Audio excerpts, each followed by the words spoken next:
Episode 3 of the Penguin series has just been released, and this episode was focused on not only developing the plot forward in terms of the operation that Sofia and Oz were looking to run with the distribution of bliss and also going against Luca, but it also took us back to the night of the Riddler completing his plans when the bombs went off around Gotham. One specific line that stuck out to me in this episode, which I feel perfectly encapsulated the mood and feeling of it, was when Sofia said, "Trauma sells." And within this episode, trauma most definitely did. Whether it be Oz being undermined by Johnny and us seeing how he came from nothing and not wanting to be reminded of that and being considered a laughingstock, Sofia's time in Arkham hanging over her like a dark cloud which caused everybody to judge her, but most importantly, Vic's trauma of losing the entirety of his family on the night that Gotham was lit up in flames and flooded. With an ending that also mirrored events from 10 years ago for Oz and Sofia's relationship, let's jump right into the episode and break down all of the important details. Here is the Penguin Episode 3 Ending Explained. Just to let you know, this video will contain spoilers. The importance of the opening scene.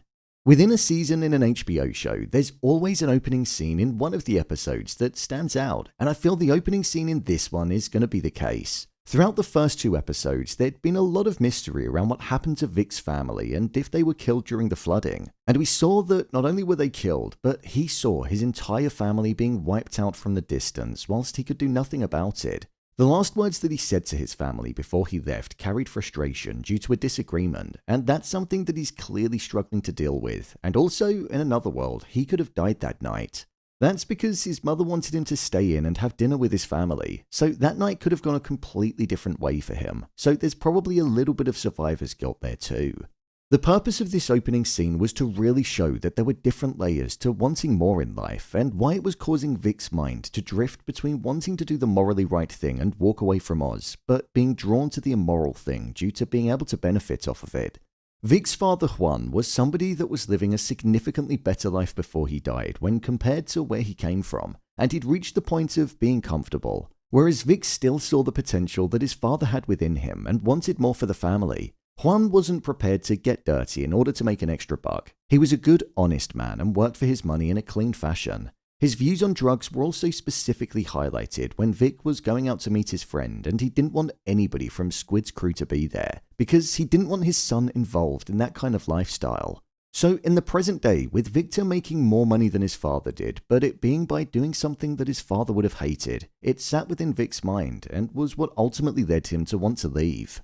At his core, Vic isn't actually cut out for this life, but he's tasting a side of life that he's never had before. He feels bad, but he doesn't want to walk away from it because he yearns to be a success, almost like how Oz was when he was younger. In fact, Vic seems to be mirroring the pathway that Oz took, as Oz used to be Sofia's driver, and Vic is obviously doing the same for him.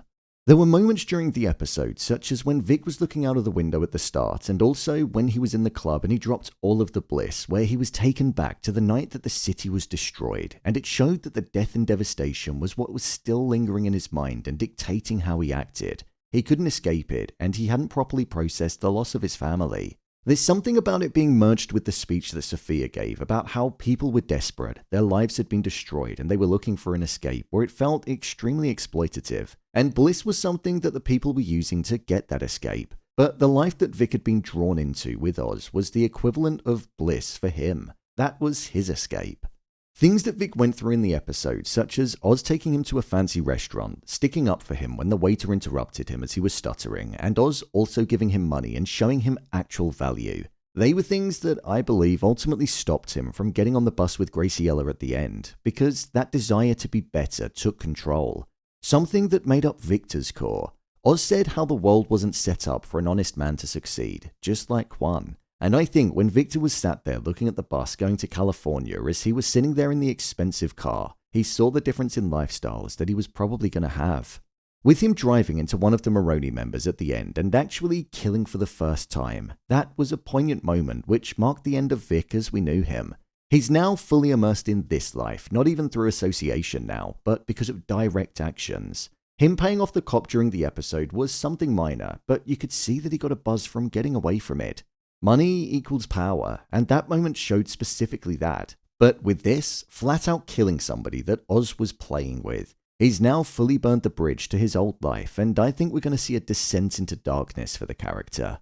Oz and Sofia's dynamic and the ending explained. This episode spent a lot of time leaning into the dynamic difference between Oz and Sofia. Oz sees the both of them as working together, whereas Sofia sees it as Oz working for her. And that was something that she also made clear before they met with Feng Zhao before discussing the distribution of bliss, and also with Johnny when they arranged to screw him over for being intimate with Luca's wife, Tina. Sofia had trust issues with Oz because he went against her over a decade ago, and it ultimately led her to end up in Arkham experiencing the worst things that she ever did. And through Oz ratting her out to her father, it meant that he got to take over the drop business and also get his club. It changed his life, and it made him feel important, because at the time, he was only a driver for Sofia, and as he said, a guy like me getting all that, it changed his life.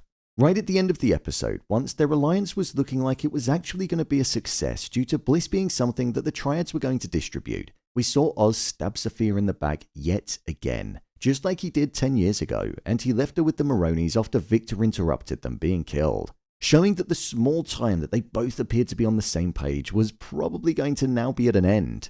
The fate of Sofia is something that we didn't actually see on screen, as it was solely focused on Victor and Oz making an escape. But if the Maronis still have their hands on Sofia, they're probably going to be using her as leverage for the Falcones. As well as that, they know that Oz killed Sofia's brother Alberto, and with them being on the cusp of killing Oz, there's no loyalty to him anymore. So they might well reveal the truth to her about what happened, which will most definitely sour any kind of relationship that they had before he left her for dead. This then just creates another enemy for us. However, one would say that it seems like he's going to be heading up the Bliss operation, all the while Sofia is out of the equation. So I suppose you could well argue that he's now one step closer to getting the power and the very thing that he wants. My review of the episode. This show genuinely just keeps on getting better and better. I loved the creative approach in this episode of going back in time to the events of the movie and showing how it was impacting Victor in the present day. A lot of his past was a mystery, so it was nice to see some of it being cleared up and us actually learning a bit more about him. It added layers of depth to the character and it made him more human because we saw the conflict that was going on inside of his head. The mirrored arcs and the dynamic between Oz and Victor is something that I love being explored. The offense that Oz took when Victor made out like he was being held hostage was something that showed that he felt as though their relationship was developing. So there was offense when Victor didn't think the same.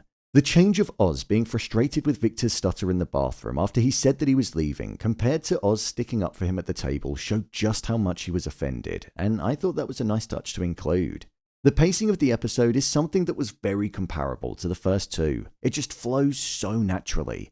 There's so much on the line and the story is so grand, but at the same time, it feels so intimate. It's really difficult to do that, so I commend the show for being able to draw us into all of these intricate stories that ultimately connect to a larger plot. Colin Farell is impressing me more and more as each week goes by, whether it be the facial expressions, the voice, or just the way that he carries himself as the Penguin. Personally, I've grown really tired of superhero TV series and movies, and I was so skeptical before this show aired. But I have to say that it doesn't even feel like one, which is what I absolutely love. This could be set in New York City about a regular guy called Oz, and it works the exact same. So I'm glad the show is leaning more down that route than what we've come to see with shows from Marvel and DC. Whilst Cristin Milioti got most of my praise in my video last week, I think this week has to go to Renzi Felix, who plays Victor. I just feel like I connected with the character in so many different ways this week, and I feel like he's the human in the show that we're supposed to empathize with and feel sorry for. He is the us if we found ourselves in that situation, and this episode just allowed that to take center stage. He delivered emotions extremely convincingly, and the growth and development of where he ended up at the conclusion of the episode compared to the start of it on the night of the explosions was drastic, so it was impressive to see. I'm really enjoying this show so far. It's got an 8.8 on IMDb, and I can't see it dropping much lower than that if it keeps continuing in the same fashion that it has done. All I'm going to say is bring on next week. So, there you have it, The Penguin Episode 3 Ending Explained. If you want to see more videos on The Penguin, then click on the card in the top corner. There's a playlist where I break down every episode. And finally, if you'd like to see what I rate the latest movies that don't quite make the cut to getting a dedicated video, then head over to my Letterboxd profile. It's where I rate the latest releases in real time. What did you think of this episode? Let me know your thoughts in the comments. As always, thanks for tuning into the video, and I'll see you in the next one.